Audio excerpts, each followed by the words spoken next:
On my notes, I've got here on mine, it says, It recovered dangerous and nuisance buildings. yes, Did we? right, didn't we, or did we No, I stop? think that's where we I stopped. think Yeah, that's we where stopped we right stopped. here at abatement, 6-9. Okay. I got it right above there, so that could be, Yeah, we stopped right there because that was going into like a different category of defining nuisances and remedies and okay, things of that nature.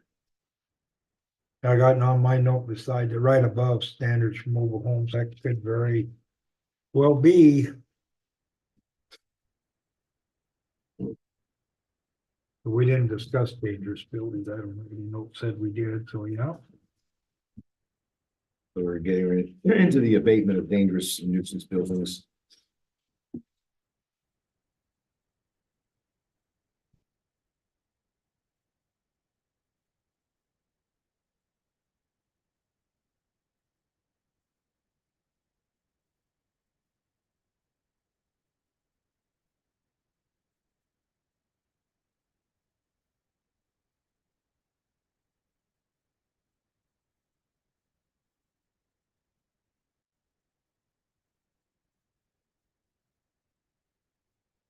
Yep.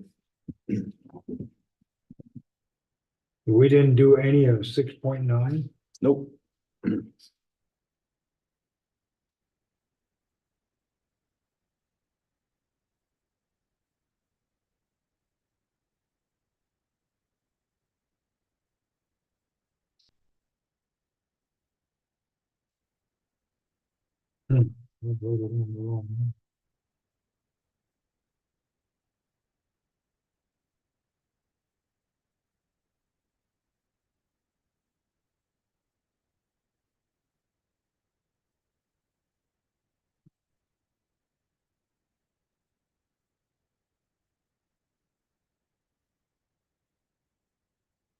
So the recommendation for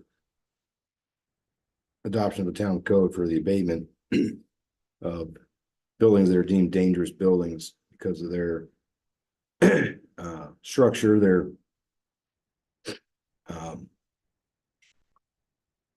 condition of the buildings, which could endanger the life, limb, health, morals, property, safety, or welfare of the general public, or occupants may be required to be repaired, vacated, or demolished. And then the uniform code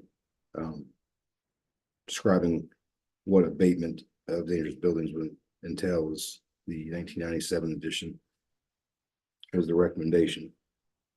So my question on number one is the word morals. Yeah, I mean, I mean, I think my morals or somebody else's, and so that, I mean, that could be a question, be thrown out, being vague, ambiguous. I mean, the Supreme Court's throwing out a lot of terms like that because they're ambiguous. yeah, I think You know, it was based upon pornography that's issues, what I was gonna say, the morals of the standing morals of a community. yes. Okay. It's not necessarily like your personal, like, you know, you're against, you don't personally drink alcohol, but you know, so you aren't gonna have a Budweiser sign in your yard per se, but if somebody else does, even though your morals say that, Yeah, you're so not gonna. that go was the only after that. question I had, that how do you, you know, I think it, so you can have the blue goose back. yeah. Looks okay. As long as it don't look like a penis, Yeah, I mean, I don't know, what would you do? so No, I A think, building, I don't think it's personal morals. I think it's like you said, the morals of the town, you know, Right, so, decency of the town and not having those types of structures in the town. I don't know if that would really be something that you would have under dangerous or nuisance buildings. I mean, I know you could say it's a nuisance, but I think there's other ways we could define what a nuisance is of a building in our building code, but I don't think we need to put necessarily that wording into the ordinance if we're adopting the uniform code for 1997. yeah. I think that would fall more under our definition of what constitutes a nuisance building. Right, than what constitutes abatement. Because I mean, I'm not saying if somebody builds a stripper, a porn house, whatever you want to call it, I don't think we're gonna say we're gonna demo that entire building. There's other ways we would probably go about, right. you know, Well, it says abatement of dangerous and nuisance. yeah, to me, that's two separate things. Right, And I think that uniform code only strictly deals with dangerous buildings. And I guess a nuisance, you could call a building a nuisance that's also dangerous. yes, I think we can agree that those terms aren't mutually exclusive. They can be, correct. you know, the same thing. So I think defining, you know, if we adopted that code, also defining what would constitute a nuisance under that would probably be, you know, what that looks like. Okay. Then I can have no problem keeping word morals. And number 4, this is determined after the inspection by the building officials. And that's something that we don't have. So, you know, would we have to pay for an outside building inspector to come do an inspection to declare it a dangerous building? Or, you know, So building inspectors would be like the state fire marshal. right. Which we do have that in our code now, we actually used that for that trailer that was moved in. We just had our court hearing today and resolved that, but that was part of that building. Not only was it against our zoning, it didn't have a permit, but the as far as the court goes, it's a nuisance because it was declared as a fire hazard. Because it's in derelict condition, it's a fire, it's not connected to water, no utilities, and it's prone to combust if very little fire to get that going. So I think that obviously we already have that kind of in our ordinances for that aspect, that it makes it for a dangerous building per se, but I think this kind of includes other things too that might not readily be apparent. But I'm thinking of like some of these houses here that have been abandoned, that they're just a shell. To me, that's a fire hazard. And that I think would fall under this, because, you know, you have kids that go in there, they collapse, they're not sturdy. There's one in particular that I'm thinking about on 7th Street. 7th and Maple. Yeah, That, you know, you go in there, some kids go in there just messing around, and the roof caves in on them. That's, to me, is a dangerous building. And then you throw in there's lots of different components, but, you know, I'm sure a fire marshal looks at it and say, yeah, it's a fire hazard because it's old wood, it's decrepit, it's dry, and it could easily spontaneously start, not spontaneously, but could be prone to fire. But also other reasons that would be dangerous is because it's in unkempt condition. And force a remedy to demolish it. you have rodents. Yeah. Well, yeah, it goes into health. Yeah, which is You know, a health you know, issue. You know, you have hantavirus and stuff like that, you know, spread with field mice and mouse droppings. No, Bob, I think your gut reaction to morals has a lot of merit. I don't know what morals, how you can really, I think your gut on that, how we address that, I don't know. I don't know if I'm comfortable yet with leaving that in. Yeah, like I said, I don't know You if know, we I need to have just, that exact verbiage or not. I don't know how to leave that in for interpret. That's why it's probably been removed from many things. I know that's my question. Nelson. I think you could better define it if you want, like we were talking morals, you know, it's more the character of the town and the etiquette of the town, you know, frame that a little bit better than just one word morals, because it is kind of ambiguous depending on who reads it. Okay. I mean, that was just a word that comes. Right. Yeah, I read right over it. And I don't think it really needs to be in there because, you know, if we're going to declare something a nuisance, I think we can be more specific on what constitutes a nuisance building. Well, I have no problem scratching it out. Yeah. But I agree. I mean, I think we shouldn't be vague. We should be specific on what, you know, they shouldn't have to come to Yes. council and be like, so, you know, you have one council says this is fine, then a whole new council comes in 4 years later, and all of a sudden that council says, nope, that's against our morals as a council, so it needs to go. Well, And that's, what happens if someone wants to start the Blue Goose up? yeah, I mean. You know what the Blue Goose is? Was? You can use your imagination. It was the last operating Brothel. brothel. I think the state of County. Wyoming calls that what is it, a building of ill repute? Something Yeah. like that. Chicken range. Yeah, yeah. So Shoshoni had the last one in the county. And Gary Spence was district attorney and he shut it down Okay, back in the sixties. good to know something. About 61 or 2, I think, Yeah. wasn't it? It was on the other side of the tracks. Of course. Let's drop the word morals.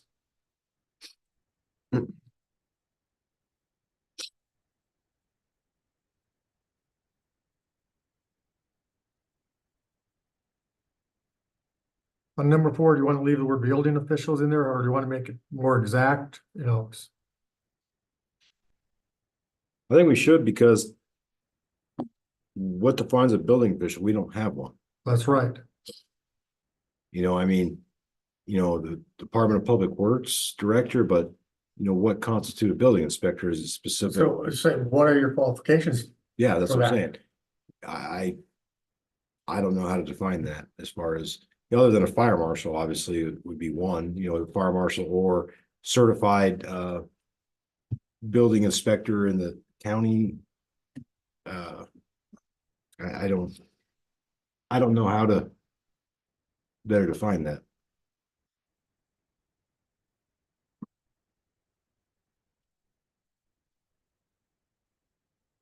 I. Yeah, definitely, some sort of fire marshal representative, we don't have anything, I know. The fire marshal's what shut Sid down, Campbell's. Well, I know like when you purchase a house, you have a building inspector come out and inspect the house, but their qualifications, I think, vary on what's a yeah. building inspector, you know. I could get a job doing that, Yeah, I mean, I don't. pass the test. Yeah, so is it just a certified building inspector that's bonded or whatever, that, I don't know if they're bonded or not. Certified licensed by that. Or certified licensed building inspector, something like that, maybe. My only interaction with building inspectors have been purchasing a home, Sure. you know, so I don't, The town, we don't have one, but, yeah. well, we could get the fire marshal to do it. Well, that. I mean, because that would be, Yeah, if it's a fire hazard, it's it's a obviously a fire dangerous hazard, but building, so it maybe- makes it easy, but I don't think the fire marshal gonna inspect the, you know, the trusses, all the different components of the house and make sure that they're solid, they're not gonna collapse, or sure, a big windstorm comes and the whole thing just falls over. I mean, I don't know. Who would do that kind of? I think that's something that could be brought up for Fremont County. That you're on, FK. So, you know, little towns don't have that. Is there a possible way that concept could be brought out and say, you know, can we look at hiring one for the county or going that way and say, hey, you know, it could be somebody who's retired contractor or somebody like that who has a previous experience and say, this would not be a way to solve this problem because Du Bois doesn't have a building inspector that I know of. Well, it kind of goes back into what we talked about the first day when we we're talking about new construction. Right. And us issuing a certificate of occupancy. Well, we're not qualified to do that. We have no one here qualified to say everything's done right. So we're putting the onus on the builder to have, you know, a master electrician, a master plumber, whatever, to sign off and say things are done appropriately, or, you know, certified building inspector to say that. So then we can say, okay, based on their opinion, here is your certificate of authenticity. We're speaking it to them. Right. We're not taking culpability for it. So I'm saying, you know, that's something that could be brought up for FK and say, you know, Hudson, Du Bois, you know, well, what about buildings, new construction within the county that's not in residential area or within a town or city. Yeah, the county has nothing. Yeah. I mean, I think we could look at that and say, have this person on call and go that way to have, you know. Hmm. That's something. I mean, I guess you could even contract with the local. Put it out for bid and contract with the local inspector that's qualified on all these aspects, have, whatever your qualifications are. And then have them under a contract where they get paid as I don't know. Yeah, Can't find that one, because some of them, not all of them, I know I had a building inspector, but the building I sold. And I would hire him in a heartbeat, because he really did a thorough job. He used a drone to fly over and look at all the roof. And he found some loose screws in my metal roof. And I mean, God, and he he really went through everything, which was, that's the only thing he found wrong, basically, but he did find that, but he really went through that place. And he was good. So, I mean, I'm just saying that if you I've seen ones that ain't so good. did it as like a contract or something, obviously you would set the terms for what you consider vetting them and what their qualifications would be. If you're gonna solicit to contract with somebody that's existing on a case by case basis and they have the ongoing contract to do these building inspections or whatever. It would have to, though, I'm just thinking, say if we did an inspection on a building that someone had a loan at a bank with.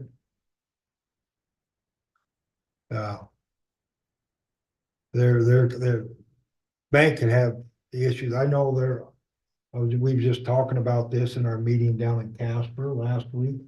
And they're bringing it back with more tougher, trying to get tougher. The banking industry's bought this abatement and dangerous building, nuisance building to put any teeth in it at state level. But they're gonna make a run at it again this year. Legislation going forward on that again, trying to toughen that up at state level. Well, but we weren't talking about doing an inspection just on a random house that has a loan. We're talking about like buildings that have been like, No, but I'm talking about derelict buildings. right, Sometimes banks got, and I don't think, maybe that's just in the bigger places. I know there was a big deal in Laramie. There was a big commercial building that they were trying to get condemned, and there was a substantial loan out there on it. well, then they lose their value of their building if it's condemned. well, then they have inducement to put money into it and fix it, don't they? Well, that was what they were trying to do was get them to invest money in refurb, bringing it back to standard or demos, whatever they want to do, but something to improve their downtown. And I don't know. We don't have an answer for that building inspector. I think we ought to just skip it for now and get some more information and come back to it later. Okay. I think that's what we should do. Think.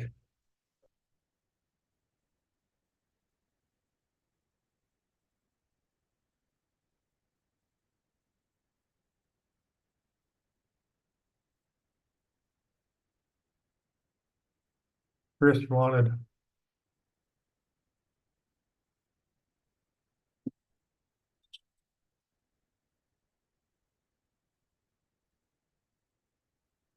You see anything? number 5 or 6, Huh? number 6 is they shall be vacated or demolished as described in the code. Is there a timeline on that?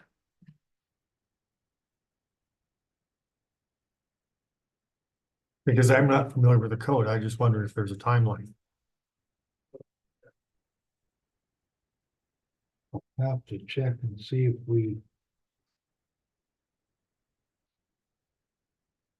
it seemed like I think in our existing, we do have the timeline, I don't know what it is.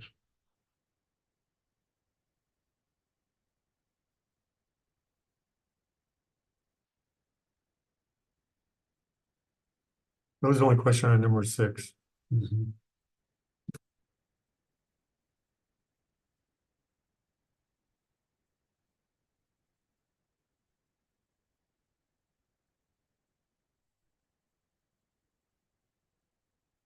Well, I'm gonna have to go. We had a 17-year-old victims. Okay, go ahead. Um. You can take notes. I'll take So I notes. can Yeah, try to keep notes, so when I put all this together, I got everything, I just have to go back and watch hours of video. The only one I had questions on was the mobile homes, when we got to that, what declaring that a nuisance, I mean, that one's a little bit tougher because we have some really old mobile homes here. I don't wanna cause an issue or going after no, local people that have lived here for 4 years, Yeah. I don't want that to be an issue. no, So I don't know how, that was gonna be my commentary when we got to that part. To me, if they would be grandfathered in. That's what I was gonna Right. suggest, but I just want to be careful with that because we have a lot of old mobile homes here that were, I don't want to start making people freak out. We're gonna come kick them out of their home. no, No, no, couldn't do that. my question was on number 6, they shall be placed on a permanent foundation. I mean, all the trailers I know, none of them, are they all permanent foundation? No, most of them aren't. What about the new ones on Easter? None of them are. Yeah, None of them. so, if you own your own lot and you put a trailer on it, you still have to do this. But if, somebody has a trailer court. Number 6 is, that's gonna be half, It's gonna be a conflict. yeah, I agree, because so if they move a trailer out, you can't put a new trailer in there until you get a lot, that's only R2. R3, you can move a trailer out, put a trailer back in without being on a fixed foundation. where does it say that in R3? Because it allows for mobile Really homes, but does. it doesn't require. them to Okay, be but on a I'm reading fixed number foundation. 6. Mobile homes shall be placed on a permanent foundation approved by the town before placement of a mobile home shall consist of one of the following. Yep, that should be refrained because that is only applicable, if you go back to our zoning aspect that we covered, that's only in R2 where it has. Like, if you get currently grandfathered in with a house on R2. And it's a mobile home that's not on a fixed foundation, and you move it out. You can't put a new mobile home, it has to be placed on a fixed foundation or new construction in R2. But R3 does not preclude you from moving a mobile home out and putting a new one in that's not on a foundation. So this would be in conflict with our own zoning that's previously stated. So That's, we need to clarify that. yeah, that's what I'm This saying. doesn't talk about zoning, but, yeah, But no, you're right, though, because that would be, that'd be very ambiguous when you're saying, well, here it says you have to be on a fixed foundation, but then back here on our ordinance, it says allows for you to. In R3, move a mobile home out that's on stilts or framing, and then bring a brand new one in, that we approved, the council, a newer mobile home. of course, they're making this recommendation to replace what we have now. Yeah, But they're not taking into consideration, we have different zoning. yes, that's what I'm saying, so. Right. Unless that's what the council's desire is to force that on, no matter the zoning, that everything has to be on a foundation, then I guess we could, but that what happens if you have an RV park? They're never gonna be on a foundation. Doesn't say anything about an RV park in here. It says mobile homes. But that's what RV park, not RV, park, sorry, mobile home. Mobile home park. Yeah. Mobile home. So, Yeah, so east of town. that. Correct. Yeah, So if one of those trailers are moved out, the owner then has to put in a path. and so. I think that needs to be addressed, however the council wants to, but my suggestion would be. Like all of this, so this is just a recommendation. Yeah, from a no, this consulting is, firm. some of this is boilerplate stuff, Right, correct. and we've made changes in the past, so. There's, Yeah, I think we ought to then say.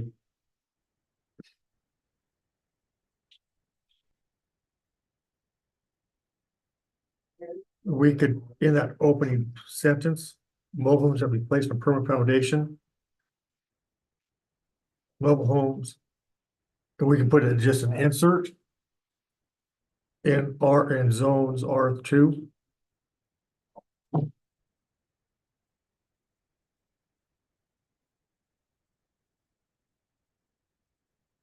Mobile homes in R2 zones shall be placed on a permanent foundation. That leaves R3 out.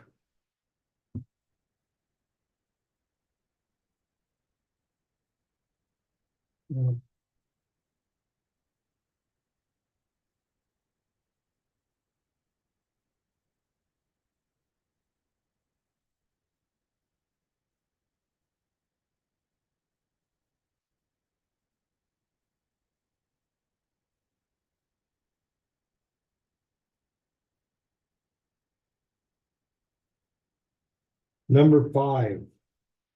Well, let's. Gee, I don't know what the standard is for mobile homes in Wyoming for our roof load. Do you have any idea, Mike? I'm not saying this ain't a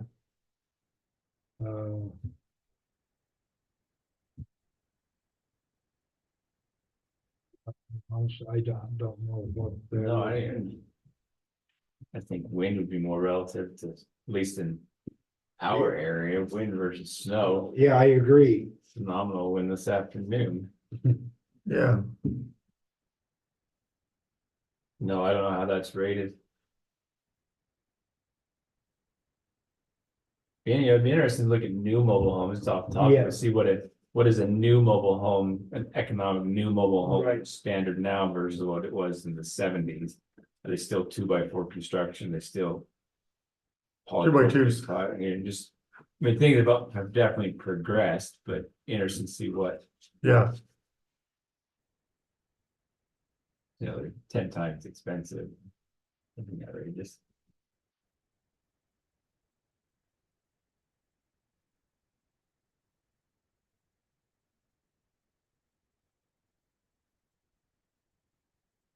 Put a question mark on that and kind of research that a little more, maybe. yeah. Just that's. I honestly. Don't know, I know different parts of the country or when you have a building built or like you have a metal building built, it's.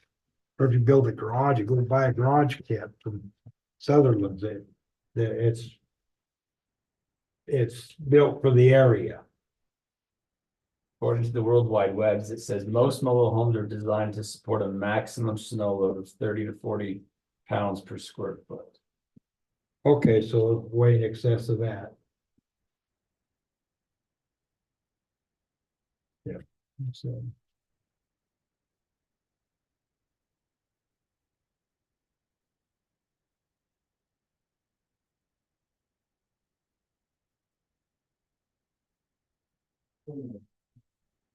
We have a tie down qualification, but I can't remember what it is on our mobile homes now.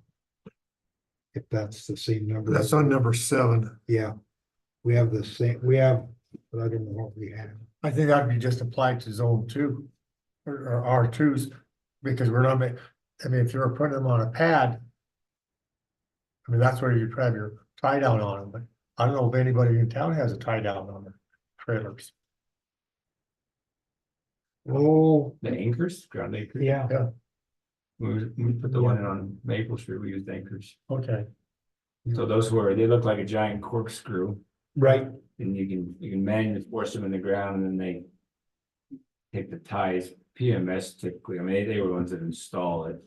Because I think that goes back to loan qualifications as well, as far as how it's anchored to the ground. I've also seen where they'll have, if they do a strip, they'll put something in the concrete that you can run a strap from the frame to that okay. pin or bolt in the concrete. I know we have in our code, we have that in our code. And I don't know exactly what it is, but I know we do that, have that in our code. So I don't know if the ones. Okay,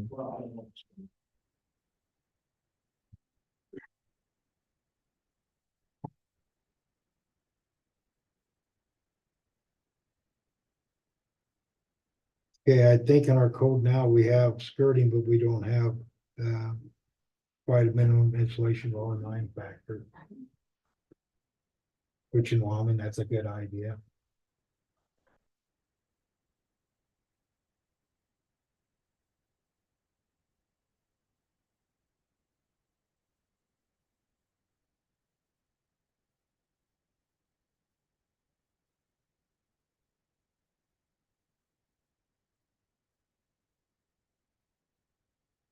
I would change the word or to and in that sentence on number 9.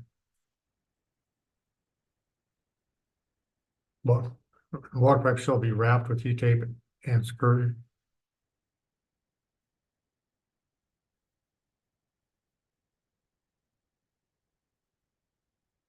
Yeah, and what, here, that's a good idea. Yeah, because you can still freeze up with heat tape. And you still freeze up with. Yeah. You've been there. Sure have, we had heat tape and there was, right where it came out of the ground, there's a gap in it, that big. Put a hairdryer on and it broke it loose, but it was just itty bitty. You're right. Yep. Under the ground, for the dirt. First house I bought in Shoshoni, we had light bulbs in the. Underneath the crawl space. Just to keep it warm, yeah. Yeah, just to keep it warm, bunch of light bulbs, yeah.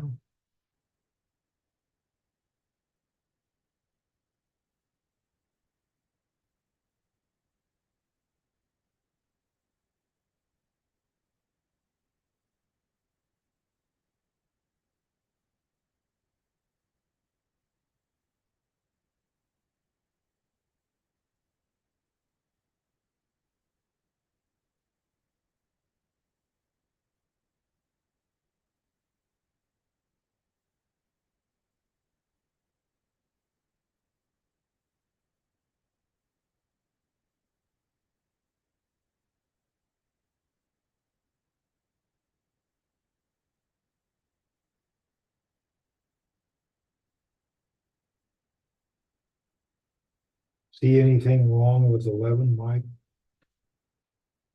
Seems okay to me, but make sure I'm not Modulars. missing something. Well, I didn't see anything.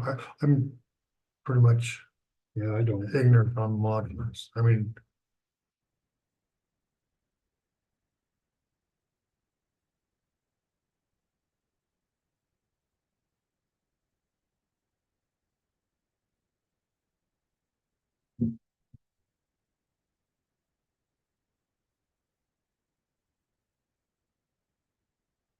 Yeah. On 612. Do we have a floodplain map?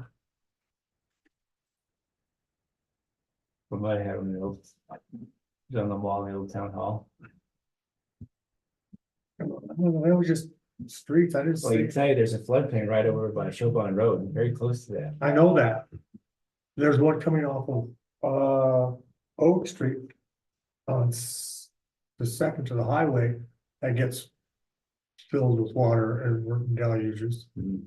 And they had to be able to put in a. But we don't quite have a floodplain map that I know of. No, so then, when we'd done one of the permits at the yard, it almost was blocked because it was. Which is one of those random geological questions when you're doing this thing, and of course not in a floodplain, and then they pull up the map and said.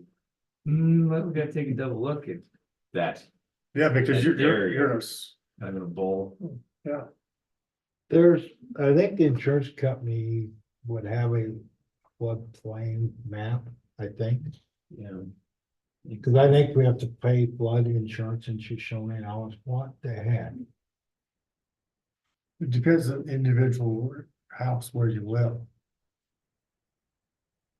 Because I know my son in Casper didn't have to pay it, but people 2 blocks away from him on the bottom Okay. of the hill did, just because. You know how Casper has those gullies up and down. Mhm. He was on top of the hill. But that house I built upon. Dick Weaver's in now. Yeah, The insurance company maybe put a sump pump in there. okay. And worried about. You know, and- I don't know. That 40 acres. There's some low spots in that. Yeah, there is, yeah, going towards the west. Yeah, And towards Herbst, that's a low. yeah, low going towards spot. like north, Yes. Yeah. Northwest. and north, yeah. I'm going to the southwest corner, going towards the highway. That's where those corrals used to are. It's water in there sometimes. So my, I understand the floodplain, but, do we have a floodplain map? I don't know, I would just maybe. If the insurance company doesn't, I don't, there's reach out to. Well, they've showed up, the flood people, I forget, flood of Fremont County. They might, because there were USGA, USGS? USGS. something, yeah, something like that. Yeah, I mean, when they talk about flooding in Hudson and everywhere like Yeah. that, they talk.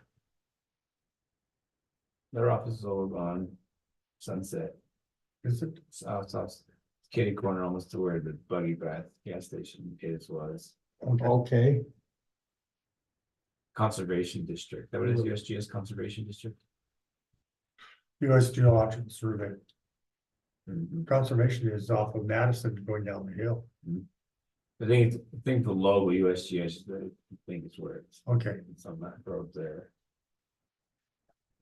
you need a map.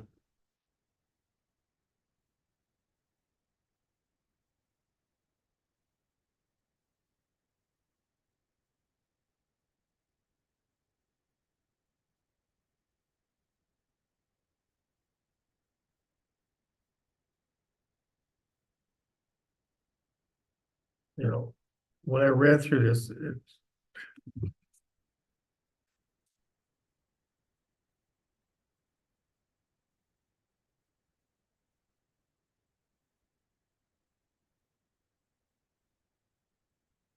A lot of stuff in here.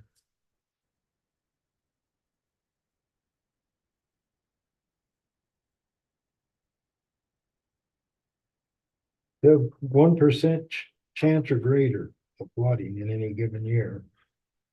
Yes. A couple pages in, it says flooding or flooding, a general or temporary condition of partial or complete inundation of normally dry land areas from item number 2, unusual and rapid accumulation or runoff of surface waters from any source. That'd be our flood in Shoshoni.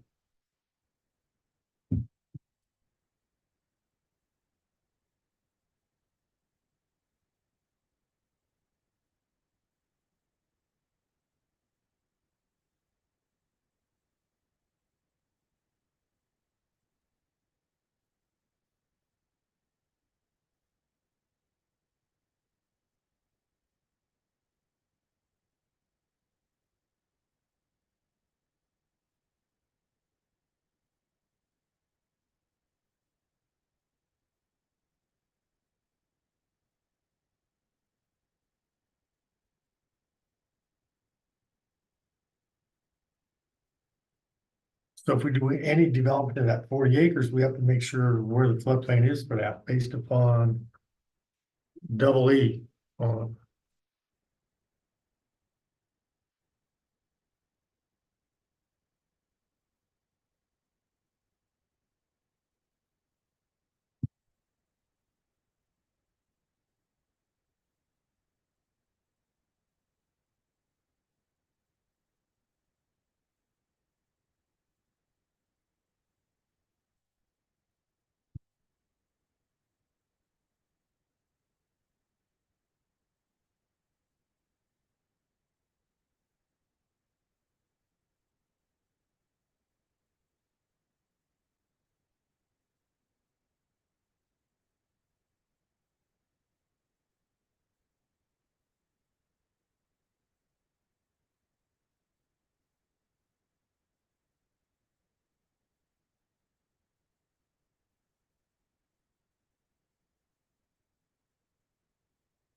FEMA. FEMA's the one that would have the answer. That's who comes to FCAT, FEMA, Okay, FEMA. Yeah, they're out of Cheyenne. they got a representative in Riverton.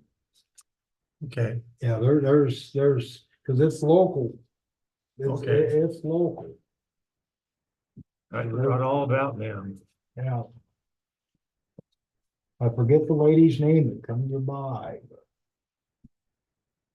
Every spring. No, I just wanted to make sure. Okay. Yeah.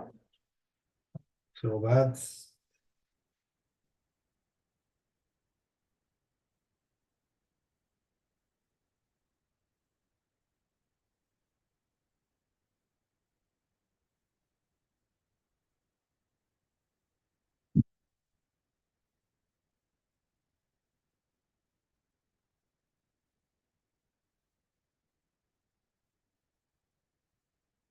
I think all this stuff on floods, let's wait until we get a floodplain map and come back to it.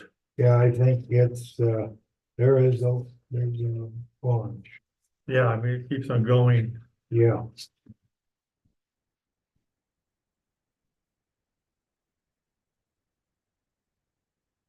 See if we can't get some guidance. Yeah, I think that's what we have to do, wait for FEMA.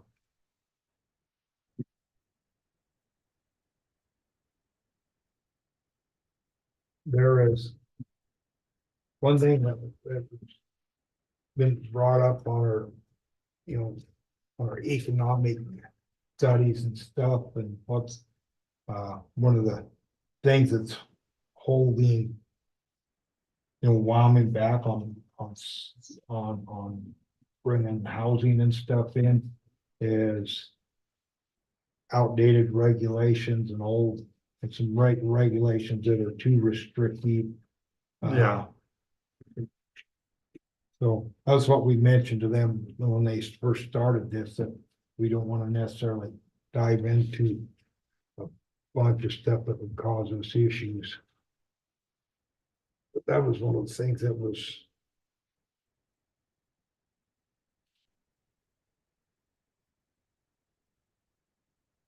The rest of that was all on flood stuff. Yeah, Until we get a flood map, I'm ready to say, hold off.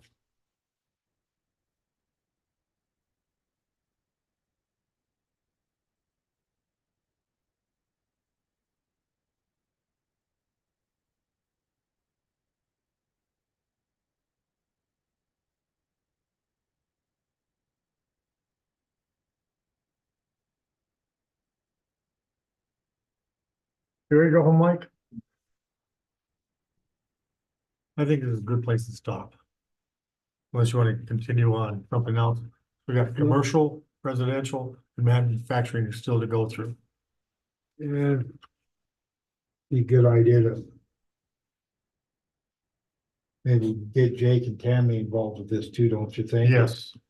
So I move we adjourn. Can I have a second? We don't need a second. We got a second, move in second. Councilman Zan. Councilman Demme. On first say aye. Aye. Opposed, same motion passed. That's 7:30. Yeah, close enough.